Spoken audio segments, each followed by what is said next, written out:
Hello guys, welcome to Studify Success. Today we are going to start with the lecture 4 of atoms and molecules. Lecture 3 तक uploaded है already YouTube पे, आप देख सकते हो। जो हमने lecture 3 तक सारी चीज़ें जो हमने cover करी है वो मैं बता देती हूँ, but I'll repeat something again, that is कि chapter 1 shorts में cover हुआ है, chapter 2 की पूरी playlist मिल जाएगी। chapter 2 में हमने क्वेश्चन बैंक भी सॉल्व किया है along with the solutions and proper answers, जो कि आपको नोट्स में मिल रहे हैं, आंसर्स भी आपके क्वेश्चंस के, एंड नोट्स साइट पर अपलोडेड है, all are free of cost, आप उन्हें देख सकते हैं। Now without any delays let's start with the lecture 4 of unit 3।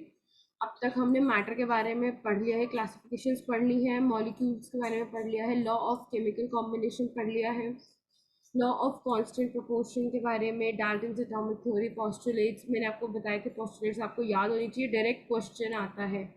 Again I am marking it as a star, direct question आता है पोस्टुलेट से। ड्रॉबैक्स भी आपको याद रखने हैं। Next comes atom, relative size of atom, symbols के बारे में मैंने आपको बताया था क्या सिंबल्स हैं इनके, और जो डाल्टन ने सिंबल प्रपोज करे थे वो ये थे, और इनका जो दूसरा नेम था वो, इन सब के बारे में ये रही पूरी टेबल है। ये बेसिक एलिमेंट्स के सिंबल्स हैं जो आपको याद होने ही चाहिए। These are the basic symbols of elements जो आपको याद होने ही चाहिए। Next is copper, silver, gold, ये भी आपको सारे याद ही होने चाहिए सबके। टिनलेट, एटॉमिक मास के बारे में पढ़ा था हमने, एटॉमिक मास यूनिट के बारे में। एएमयू से यू से आती है, मैंने आपको बताया था atomic mass unit AMU, carbon 12 हम लोग इसमें एज आइसोटोप यूज करते हैं। ये सारी चीजें हैं। हाउ डू एटम एग्जिस्ट, ये भी हमने पढ़ा था, इसके बारे में भी हम लोग सब कुछ देख चुके हैं। And next comes to us is this classification of atom, जिसमें हमने आयन और मॉलिक्यूल के बारे में बात करी थी। आयन एंड मॉलिक्यूल के बारे में, आयन यानी जिस पे चार्ज है, ओके, मॉलिक्यूल यानी कि जो न्यूट्रल है, मॉलिक्यूल का मतलब ही होता है कि वो न्यूट्रल है। Okay, next is hydrogen gas consist of H2 molecule. ये कुछ मॉलिक्यूल्स के एग्जांपल्स हैं जो आपको पता होने चाहिए। एटम्स, होमोएटॉमिक, हेटेरोटॉमिक के बारे में मैंने आपको बता दिया। तो होमोएटॉमिक यानी कि जो दोनों एक जैसे ही हो, H2O2, S8P4, कुछ भी ले सकते हो। एटम्स ऑफ डिफरेंट एलिमेंट्स में जो मॉलिक्यूल्स, बेसिकली हेटेरोटॉमिक में अगर हम देखें तो मॉलिक्यूल्स की बात करते हैं, H2O, CO2, NOCl, जो दो डिफरेंट एटम्स से कंबाइन होकर बनते हैं। Okay, next is atomicity. Atomicity के बारे में मैंने आपको सब बहुत अच्छे से समझाया था सब कुछ उस दिन। फिर भी एक बार ध्यान रखेंगे, मेटल्स की एटॉमिसिटी डिपेंड करती है, वेरी करती है, metal to metal atomicity same नहीं होती सबकी। ऑक्सीजन की O3 में वो है ट्राई एटॉमिक है, जबकि मॉलिक्यूल जब हम उसको O2 में देखते हैं तो वो डाई एटॉमिक है। एटॉमिसिटी डिपेंड करती है molecule two molecule. Okay, next molecules of compounds में हमने ये कैसे कंबाइन होते हैं ये पढ़ा था। कंपाउंड वाटर इज 1:8, अमोनिया का 3:14, कार्बन डाइऑक्साइड का 3:8, ये सब हमने पढ़ा था अभी। Next is formation of ions, cation, positive, ये हमने पढ़ा था फॉर्मेशन ऑफ आयंस के बारे में। मैंने आपको बताया था केटायन एंड आयन के बारे में, केमिकल फॉर्मूला बताया था केटायन का, मैंने आपको बताया था केटायन में क्रॉस से याद रखो, सी से क्रॉस, सी ऐसे। और एनायन की अगर हम बात करें तो जब एक कैटायन हमने याद कर लिया तो दूसरा माइनस वाला क्या हुआ, एनायन। ये मैंने आपको लास्ट टाइम भी ट्रिक बताई थी याद करने की कैटायन एनायन के बीच में, क्योंकि बच्चे ना एंड तक भी कंफ्यूज रहते हैं कि क्या करें क्या नहीं करें। ओके, आज हमारा जो फ्रेश टॉपिक होगा, न्यू टॉपिक है, वो है वैलेंसी के ऊपर। तो वैलेंसी क्या है? The chemical compound is form, the chemical compound is formed by the combination or more elements in definite proportion by weight. The combined capacity of all the elements are not same. Second point क्या है? It is observed that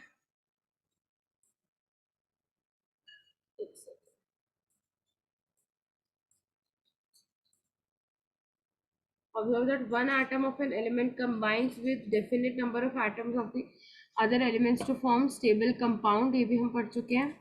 It is creating quite mess, हमें नहीं use करना चाहिए। Second point, it is observed that one atom of element combines with definite number of atoms of other elements to form a stable compound. Valence is defined as compound combining capacity of any element. Valence से हम क्या define करते हैं basically कि एक compound की क्या क्षमता कैपेसिटी हो सकती है कि वो कितने एलिमेंट्स को कंबाइन कर सकता है. Valency basically valency can be used to find out the atoms of an element will combine with the atoms of another element to form chemical compound. Okay. Next, ये तो आपको पूरा थ्योरेटिकल टेक्निकल पार्ट है. अभी जब हम इसको practically apply करेंगे तब चीज़ें थोड़ी और अच्छे से समझ आने लगेंगी. For writing chemical formula we have to first write the symbol of elements which form a compound. आपको सबसे पहले तो दो सिंबल्स कंपाउंड के लिखने हैं.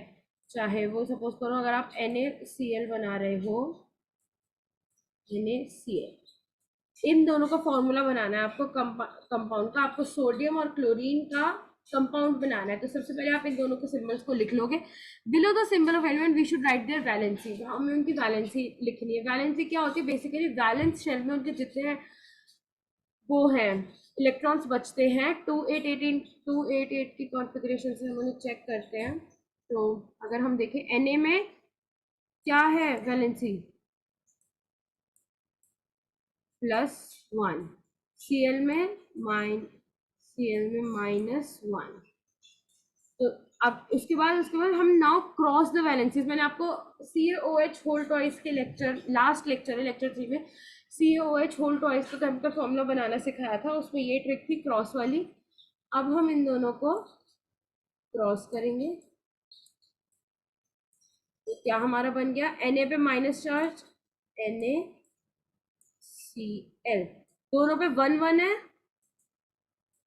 दोनों पे 1 1 है. तो हम लोगों का कोई हमें ब्रैकेट लगा के एक्स्ट्रा वो डालने की जरूरत नहीं है. ओके. हाँ, जैसे कि हमने सोडियम पोटेशियम, आपको ये सिंबल याद करने हैं और इनकी वैलेंसीज.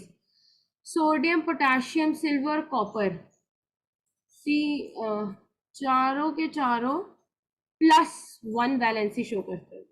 नॉन मेटालिक एलिमेंट जो +1 में हाइड्रोजन, तो आप दोनों ले सकते हो, एक्सेप्शनल है. Hydride H- chloride, Cl- bromide, Br- iodide, I-, इनकी वैलेंसीज क्या होती हैं? -1. इनकी -1 है. पॉलीएटॉमिक में अगर हमारे पॉलीएटॉमिक आयन में जो +1 या पॉलीएटॉमिक यानी कि है तो एटम्स ही, कंपाउंड अभी भी नहीं बने हैं, पर वो हेट्रोएटॉमिक है. क्या है? हेट्रोएटॉमिक. ये होमोएटॉमिक की बात करिए. अब अगर हम हेट्रोएटॉमिक की बात करें तो ammonia NH4 plus OH- hydroxide. Nitrate में NO3- हाइड्रोजन कार्बोनेट HCO3-. ये बहुत इंपॉर्टेंट है, आपको ये याद करनी पड़ेगी वैलेंसी कौन +1 है कौन -1 है. पॉलीएटॉमिक हो, नॉन मेटल हो, मेटालिक आयंस हो, जो भी हो.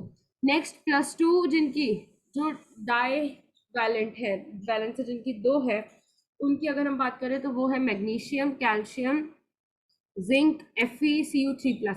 कॉपर और आयरन दो वैलेंसी शो करते हैं. Plus copper +2 and +1, zinc +2 and +3. Zinc नहीं, सॉरी, आयरन +2 एंड +3. ओके. अगर हम अब नॉन मेटालिक में आ जाए तो ऑक्साइड और सल्फाइड O2-, S2-. कार्बोनेट में अगर हम आ जाए CO3-, CSO4-. ऐसे ऐसे अगर हम 3 में आए, ट्राईवैलेंट वैलेंसीज में आए तो ऐसे होगा. ये नाइट्राइड N3- नाइट्रेट. सिंबल आपको याद रखें, पॉलीटॉमिक में PO4 3 ये आपको याद रखें. अब PO4 3 आ गया, PO4 आ गया, क्योंकि मत सोचना कि वो कंपाउंड बना है. वो हेट्रोएटॉमिक एलिमेंट एटम है. वो काउंट एलिमेंट में ही होगा, आयन में ही होगा, बट वो पॉलीएटॉमिक है क्योंकि वो 2 से बना है. और हमने पॉली एटॉमिक उसमें अभी हमने पढ़ा था कि होमोएटॉमिक है और हेट्रोएटॉमिक है, दोनों ही. Okay. Next formula of simple compound पहले हम सीखेंगे. HCl. हाइड्रोजन क्या है अभी मैं आपको टेबल दिखा देती हूँ, फिर आप बाद में याद रखेंगे. +1. ठीक है. Cl क्या है? -1. तो हाइड्रोजन +1, Cl -1, इसका 1 इस पे, इसका 1 इस पे, HCl हमारा कंपाउंड बन गया. ठीक है. H2S में अगर हम हैं H2, और हाँ, अगर हमें ऐसे एलिमेंट दे रख, सॉरी, अगर हमें ये ऐसे एलिमेंट दे रखा है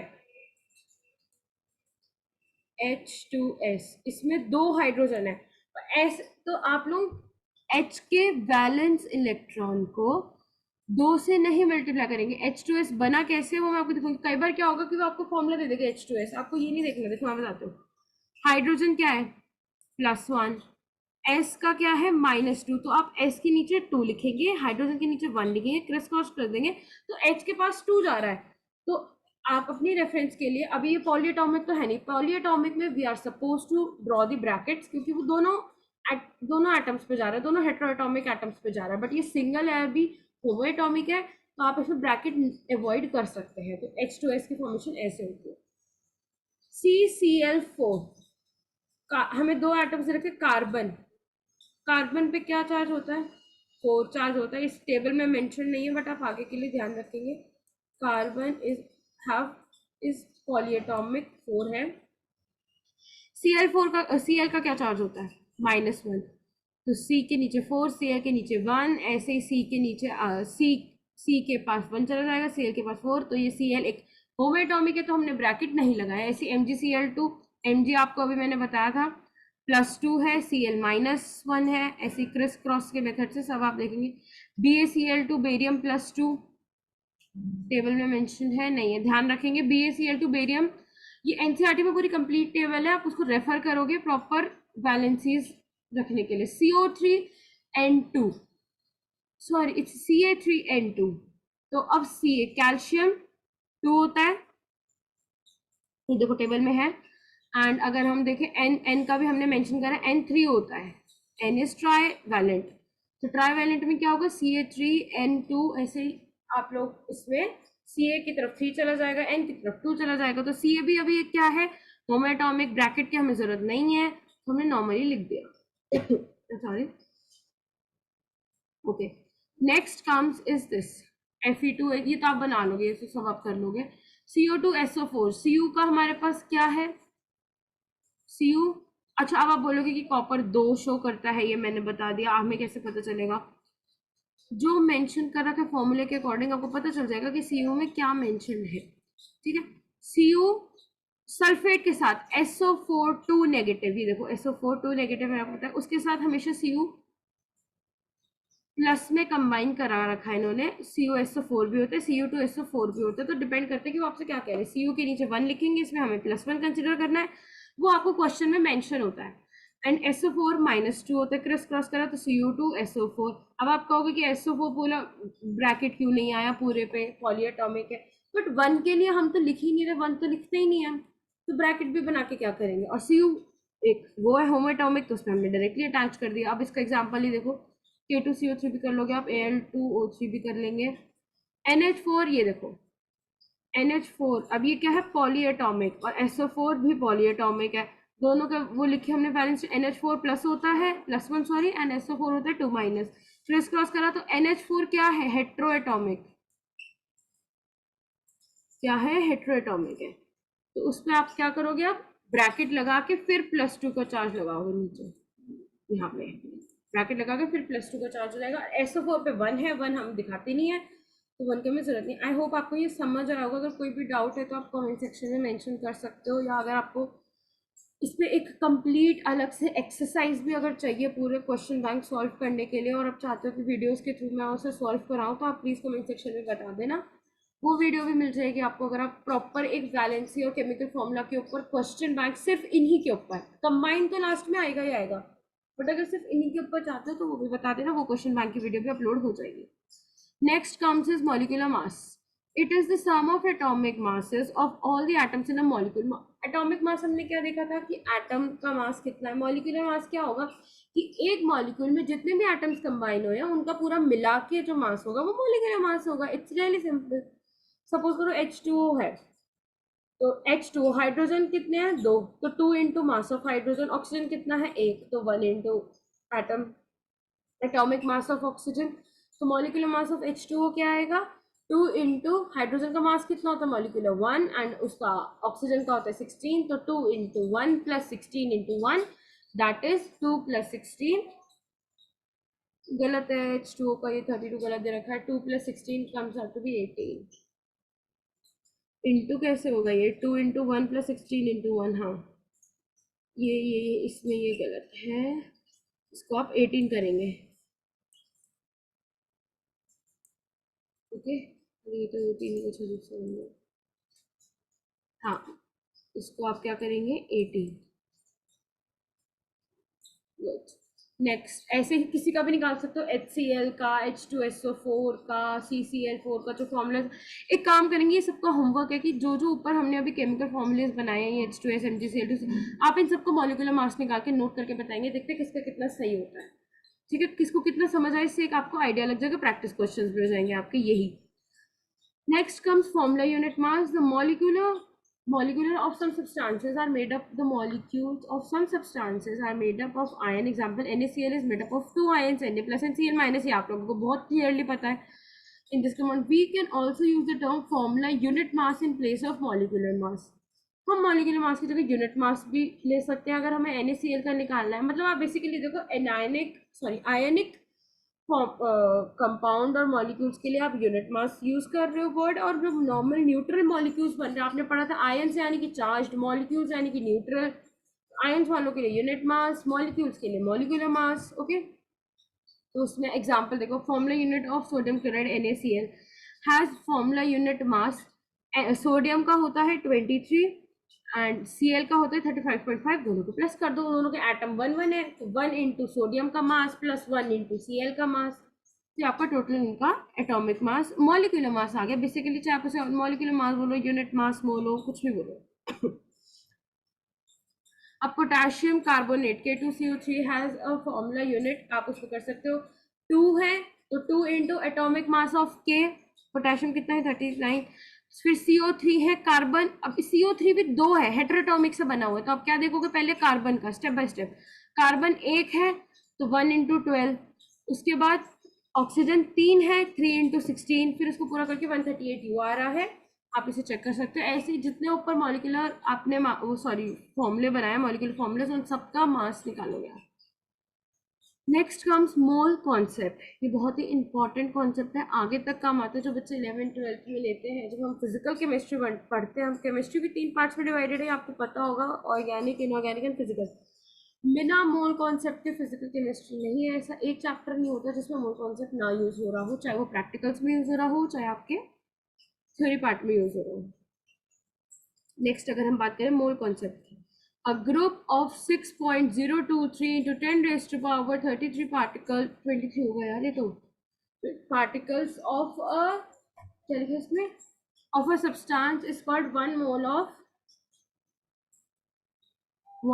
of that substance। 1 mole, इन्होंने बेसिकली 1 mole को एक, आपको पता 1 mole को हम एवोगाड्रो नंबर भी बोलते हैं, ये 23 होता है। देखो मैं आपको बताती हूँ अभी एक चीज से कि 1 मोल ऑफ एटम्स में क्या डिफरेंस है, 1 मोल ऑफ मॉलिक्यूल्स में अमाउंट सेम ही है, what differs is the unit, कि उस सब्सटेंस की यूनिट क्या है, नंबर क्या रहेगा। 1 मोल का मतलब है नंबर, एक नंबर, आप ये समझ लो आज से 1 mole is equal to some number and that number is referred to as Avogadro number, और एवोगाड्रो नंबर की वैल्यू क्या होती है 6.023 into 10 raised to power 23 depending on the unit of the substance. अगर आप एटम के लिए 1 मोल ले रहे हो तो 6.023 into 10 raised to power 23 atoms, and अगर आप मॉलिक्यूल्स के लिए ले रहे हो तो 6.023 into 10 raised to power 23 molecules. ये इनकी यूनिट होगी डिपेंडिंग ऑन द सब्सटेंस की यूनिट क्या है। Now, Avogadro hypothesis. According to Avogadro hypothesis, under the same conditions of temperature, a pressure is equal volume of all gases contain the same number of molecules. अगर हम सारी conditions same रखें, constant रखें basically सारी conditions of temperature and pressure equal volume of all gases contains the same number of molecules। अगर volume same है gases की, pressure same है, टेम्परेचर सेम है, तो उनके जो नंबर ऑफ मॉलिक्यूल्स जो वो कंटेन कर रही है वो सेम होते हैं। हाइपोथेसिस है, इसका कोई प्रूफ नहीं होता है कि भाई कि आप इसे टेक्निकली प्रूफ कर सकते हो, तो जैसे आप मैथ्स में करते हो, basically this is the hypothesis, जो एक स्टेटमेंट होती है जो हमें माननी पड़ती है बिकॉज इट इज एप्लीकेबल, हम इतना ही कह सकते हैं। The difference between hypothesis and theorems आपको पता ही होगा। नेक्स्ट भी comes to Avogadro number. Avogadro number की वैल्यू मैंने आपको पहले बता दी, देखो इसमें भी लिखी हुई है 6.023 into 10 raised to power 23 depending on the unit it is represented by N naught, N लिखते हैं बड़ा सा एन लिखते हैं और एन के नीचे साइड में एक छोटा सा ओ बना देते हैं N naught, and it is named as on in the honour of Italian scientist Amedeo Avogadro. ठीक है, उनका नाम कैसे पढ़ा तो आपको पता चल गया। नंबर ऑफ पार्टिकल्स, अब इसकी डेफिनेशन ले सकते हैं what is Avogadro number, value तो पूछ ही लेंगे, वैल्यू तो क्वेश्चन के थ्रू भी बच्चे याद कर लेते हैं, बट डिफाइन कैसे करोगे। The number of particles present in 1 mole of substance is known as Avogadro's number. ये आपको देखना है जो नंबर ऑफ सब्सटेंसेस प्रेजेंट है in 1 mole of substance is known as Avogadro number. It is equal to 6.023 into 10 raised to power 23 depending on the unit of substance. Okay. Next जो अब हमारा ये लास्ट पार्ट ही है chapter का, next is relationship between mole, Avogadro number and mass. 1 mole of carbon atom is equal to 6.023 into 10 raised to power 23 atoms of carbon. देखो अब उसने क्या पूछा, कार्बन एटम, ऐसे बोल दे कि 1 mole of 12 gram of carbon atom, तो क्या होगा इसका answer 6.023 into 10 raised to power 23 का atom of carbon, 12 atom of carbon, ऐसे लिखेंगे हम इसे। अब अगर 1 मोल ऑफ हाइड्रोजन एटम है तो 6.02, इसका मतलब क्या होगा 6.022 into 10 raised to power 23 of hydrogen, that is 1 gram of hydrogen atom.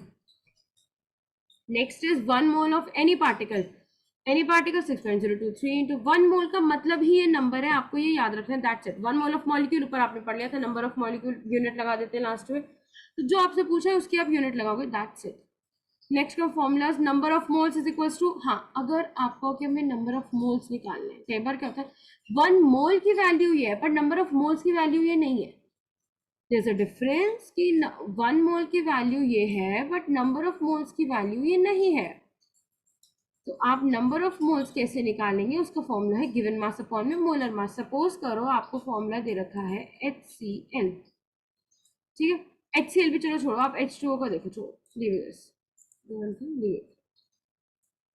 हम अगर बात करें HCl की, HCl नहीं H2O, जो आप बहुत फेमिलियर हो उससे, H2O, इसमें गिवन मास सपोज करो हमें दिया है 12 ग्राम ऑफ H2O, 12 दे दिया, ओके।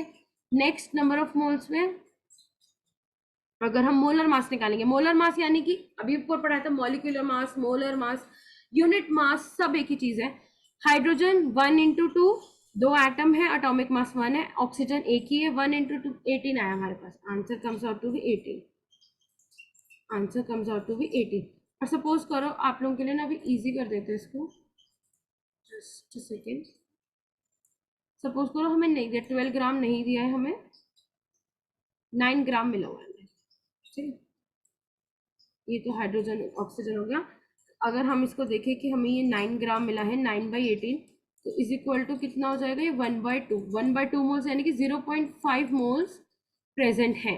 तो आप नंबर ऑफ मोल्स कैसे निकालोगे, आपको गिवन मास दिया होगा, गिवन मास यानी कि जो क्वेश्चन में मास दिया हुआ है, molar mass, molecular mass, unit mass, ये सब आपको निकालना आता है, अगर आप अभी पढ़ो। Number of atoms of molecules, अगर आपको नंबर ऑफ एटम्स निकालने, किसी में उसने पूछा कि बताओ कि नंबर ऑफ एटम्स इस कंपाउंड में कितने हैं, तो उसके लिए आप क्या करोगे, गिवन मास उस कंपाउंड का, मोलर मास उस कंपाउंड का, इनटू Na क्या है, अभी मैंने ऊपर बताया था, सॉरी वो Na होगा not NO, this is Na, Avogadro number, N for number, A for Avogadro, तो आप एवोगाड्रो नंबर यानी कि 6.0, ये वैल्यू तो आपको रट जानी चाहिए, 6.023 into 10 raised to power 23, और जो दे रखा है यूनिट। नंबर ऑफ मोल्स कैसे, एक और तरीका है नंबर ऑफ मोल्स निकालने का, भाई सपोज करो आपको मास नहीं दिया हुआ, तो आपको नंबर ऑफ मोल्स में उन्होंने वो देंगे कि इतने मोल्स प्रेजेंट हैं, फिर वो करंट सिचुएशन दे देंगे, ये नहीं पूछेंगे फाइनल मोल्स कितने हैं, वो ये पूछ लेंगे फाइनल मोल्स कितने हैं, करंट सिचुएशन दे देंगे कि नंबर ऑफ मोल्स n कितने प्रेजेंट है, तो number of moles n present है, और Na यानी कि आप सबको पता है एवोगाड्रो नंबर, डिवाइड करेंगे एवोगाड्रो नंबर से, जितने मोल्स उन्होंने करंटली प्रेजेंट बताए हैं उसके साथ आप उन्हें डिवाइड कर लोगे, तो आपके जो फाइनल नंबर ऑफ मोल्स होंगे वो निकल जाएंगे। ये तीन फॉर्मूले से जो नंबर ऑफ मोल्स निकालने के लिए बोलते हैं, बाकी आपको इसकी वो मिल जाएगी पीडीएफ नोट्स की पूरी वहीं पे है। कोई भी डाउट हो आप मुझे बता दो कमेंट सेक्शन में, आप लोग बता सकते हो कि अगर आपको इस पर स्पेशल एक असाइनमेंट क्वेश्चन वीडियो चाहिए जो फॉर्मूले केमिकल फॉर्मूले हैं मोल कॉन्सेप्ट वगैरह इन सब के ऊपर, ऑल दो क्वेश्चंस कंबाइंड तो उसमें भी है जो हमने एक प्रॉपर क्वेश्चन बैंक सीरीज बना रखी है, बट स्पेसिफिकली किसी इस पर्टिकुलर टॉपिक पे ही चाहिए because this topic is very new to you all. आप लोगों को नहीं पता कितना आना चाहिए कितना नहीं, तो अगर आप लोगों को चाहिए तो आप कमेंट सेक्शन में बता सकते हो। Do like subscribe and share the video, comment your doubts, और अच्छी लगे तो भी आप अपने कमेंट्स मेंशन करो। Do drop your views in the comment section. Thank you.